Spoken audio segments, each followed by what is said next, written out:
Hey guys, it's Marty and welcome to Two Line Slot Cars. This week, tackling a project that I'm pretty excited about. Last week's video, I received a package from LEB Hobbies, and in that package was this beauty. The NSR Porsche 908-3. I am super excited about that. But I also ordered from our friends at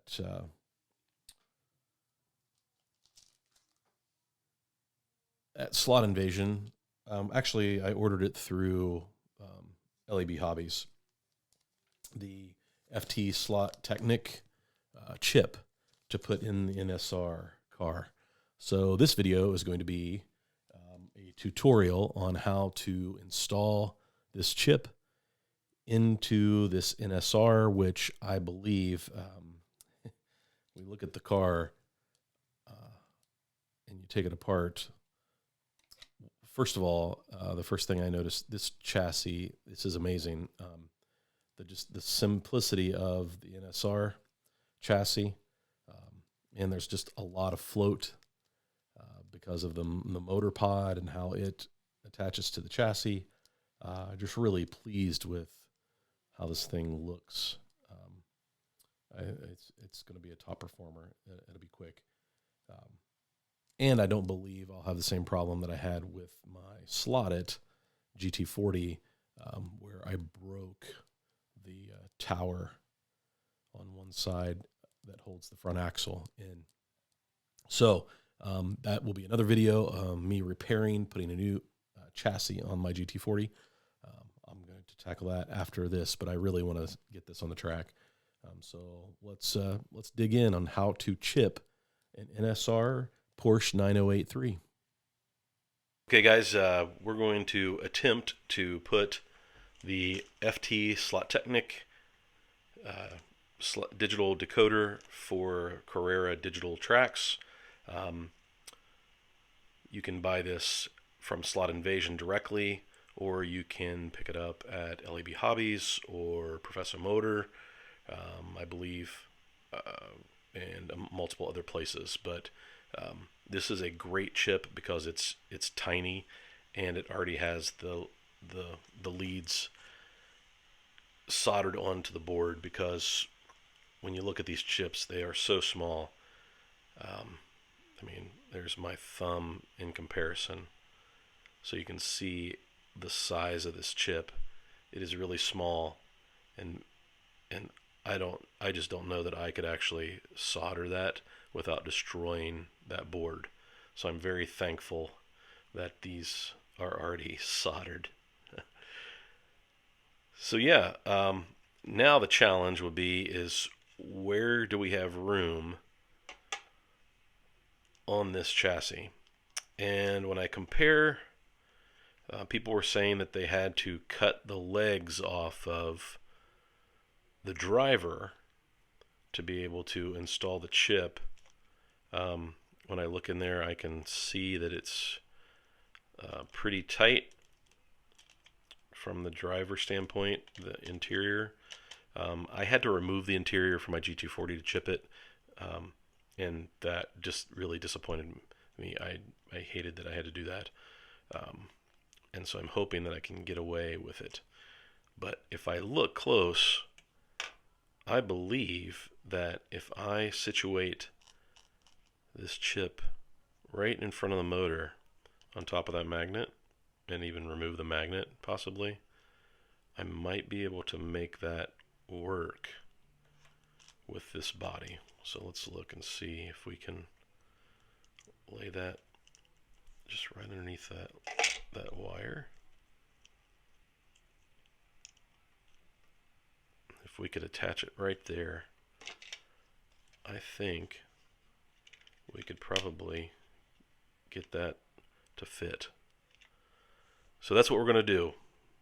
So we're hoping that we do not have to do any kind of modification to the body in any way, because I would really hate to change the way this thing looks. It looks amazing. Seriously, this car is fantastic. I'm super excited about getting it on the track. You have two leads that go off to the diode, which sends the signal to the track. And a beautiful thing about the NSR cars, as you can see, there's already a hole for the diode to shine down through, which is pretty awesome. And then you have two leads, a red and a black. The black and the red lead go to the braids, and then the gray and purple leads go to the motor. So let's just start with the black. So the first thing we'll need to do is cut that black lead. And so what we'll do is we'll find a place right here in the middle, and we will cut this black lead right here in the middle.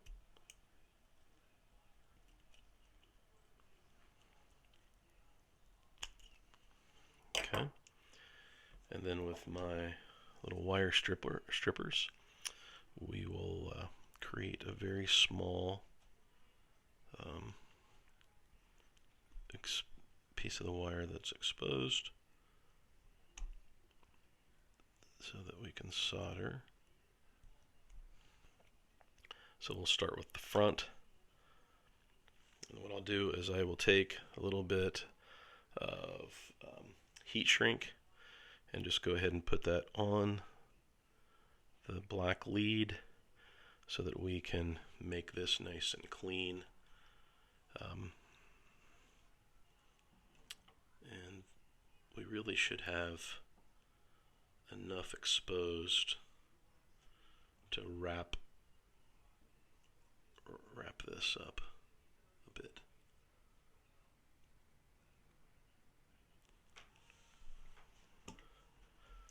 So now I'm going to take my soldering iron, turn it on so that it can heat up. I really need a little more light.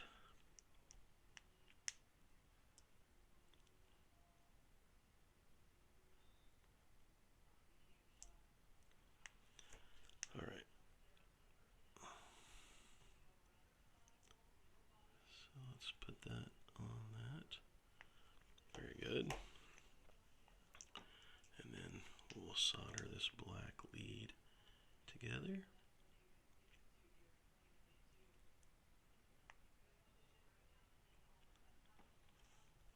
And that's a nice solder, nice clean solder joint.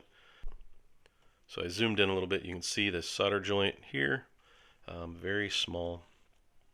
So now we want to do the same thing and tint this.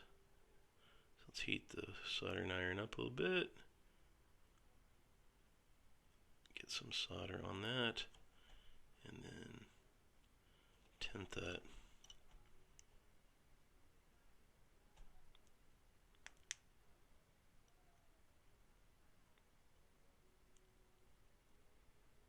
Very good. So then now this would be, we'll take and put a piece of heat shrink on that lead. And then now we will solder the gray to the motor lead. We'll heat that soldering iron up, and then we should just be able to test it.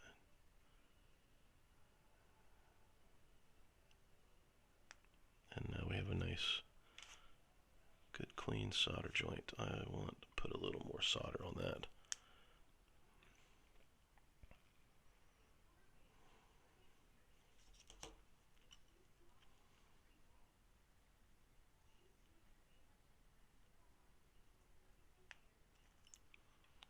And nice clean solder. And now we'll just need to do the positive. So we'll just repeat that process.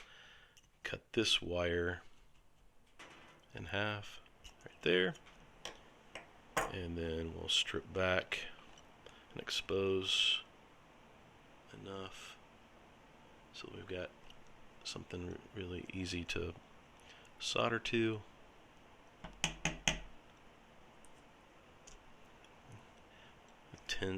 Tin both of those. Heat the. This is just a little USB soldering iron for real small solder joints. It does an amazing job. Really happy with it. It goes dead pretty quick though. So that's the only problem, is if you end up having to do a bunch of soldering, then you run into the fact that it really. So those are now tinned. So now we'll do the red lead will go to the front.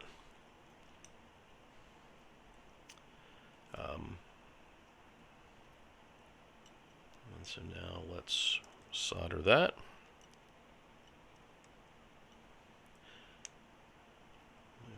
Give a little more solder on the soldering iron. And then let's solder that joint.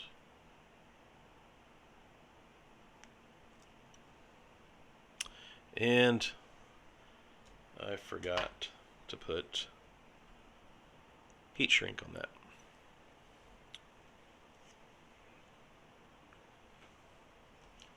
So let's get a piece of heat shrink that I already have cut. And let's remove that one.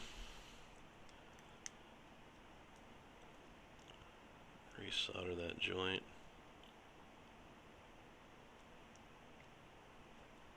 Okay. Let's put the heat shrink on. And so we don't forget it on the next one, we can go ahead and slide it on the purple lead, because we'll definitely need it on that. So now let's resolder that joint.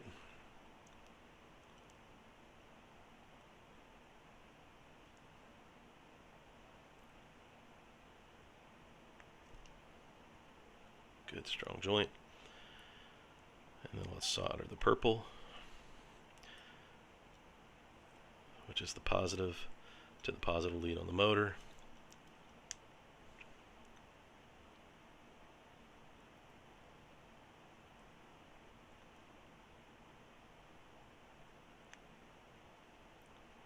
There we go. So now we have the chips soldered in. We just need to heat shrink those, but what I like to do is I like to do a test just to make sure that everything's working before we start buttoning up the project. So I'll go do a test on my track. Okay, so the reason why you should test, always test your solder joints, because if you did what I did, you actually got it soldered up incorrect. So we need to swap out a wire, which tells me that the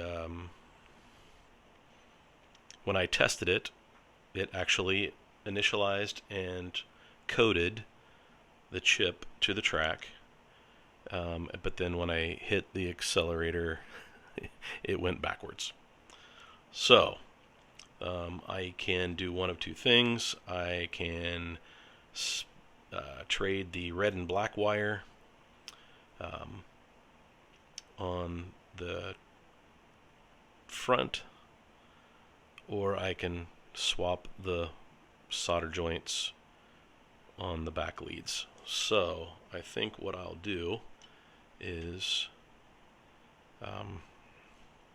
I believe it's the motor, not the front, because the front I went off of what a Carrera is, and it's black and red, and so I'm going to keep that consistent. So I'm going to change the motor leads. So I'm going to unsolder those and change them out. I'm back, and solder joints are good. Chip tested fine. So now I'm going to go ahead and button those up.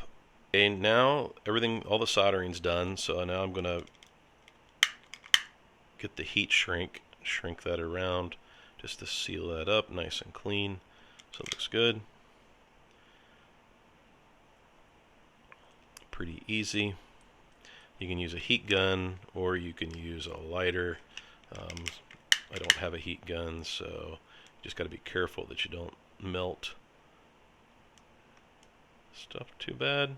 Okay, so guys, I have tried to tidy up the wires just a touch. I put a spot of glue. One thing to remember when you're putting the diode through the chassis, I put a little dot of glue and I'm waiting for it to dry, but you do not want that to push through and be lower than the chassis, or that diode will drag the track.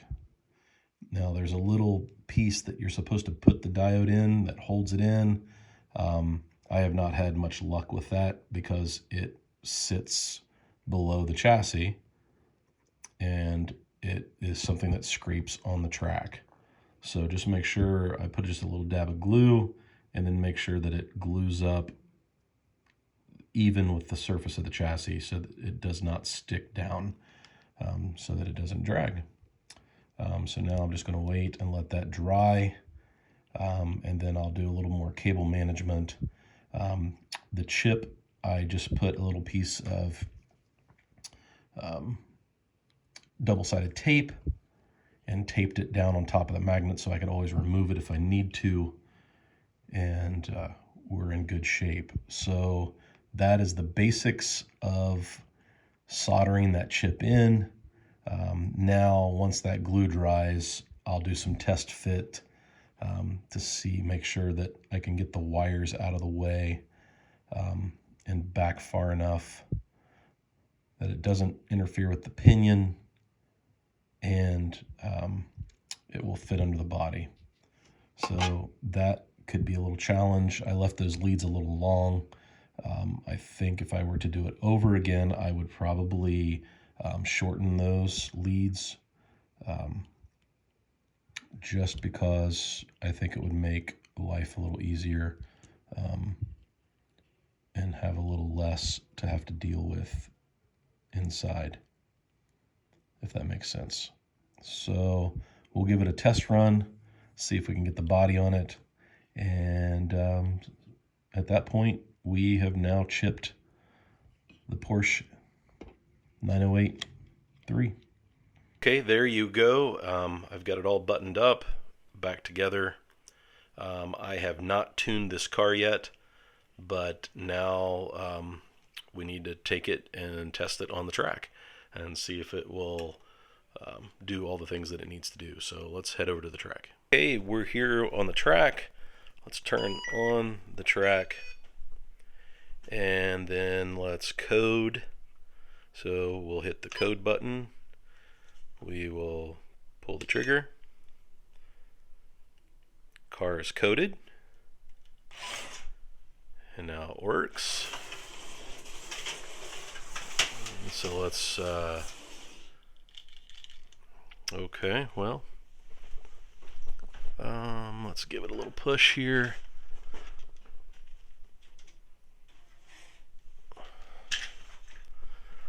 And let's see if we can get it going around the track.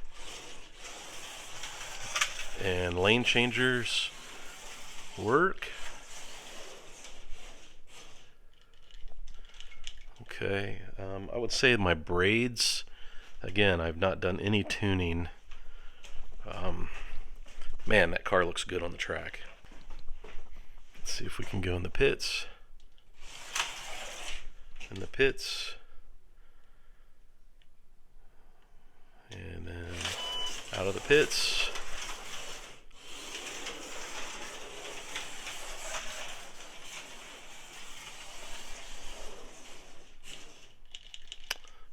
Still fighting the braids down here, but what we have proven is the NSR Porsche 9083 is now chipped and ready to run on the Carrera Digital track. Fantastic.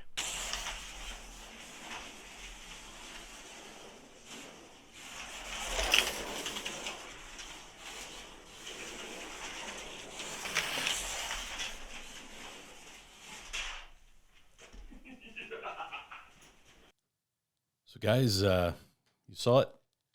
Pretty easy to chip. Was a little more room in this car than I expected.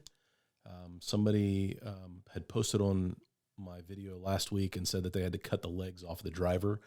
With this chip, the FT Slot Technic, I did not have to do that. So that's an advantage of that chip being so small. Fantastic.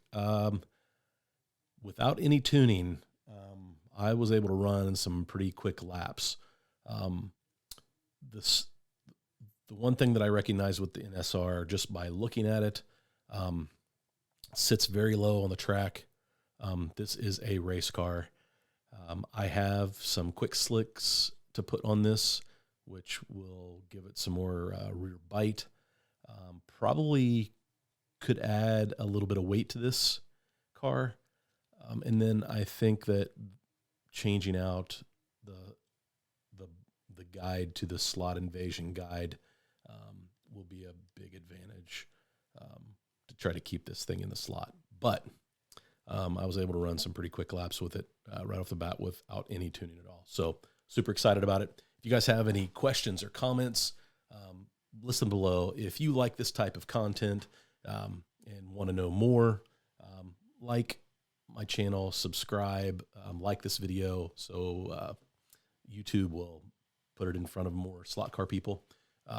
Again, great car, pretty easy to chip. Just follow along these instructions and you shouldn't have any problems. Just make sure you don't wire it backwards like I did. So anyway, guys, thanks. Appreciate it. And have fun racing.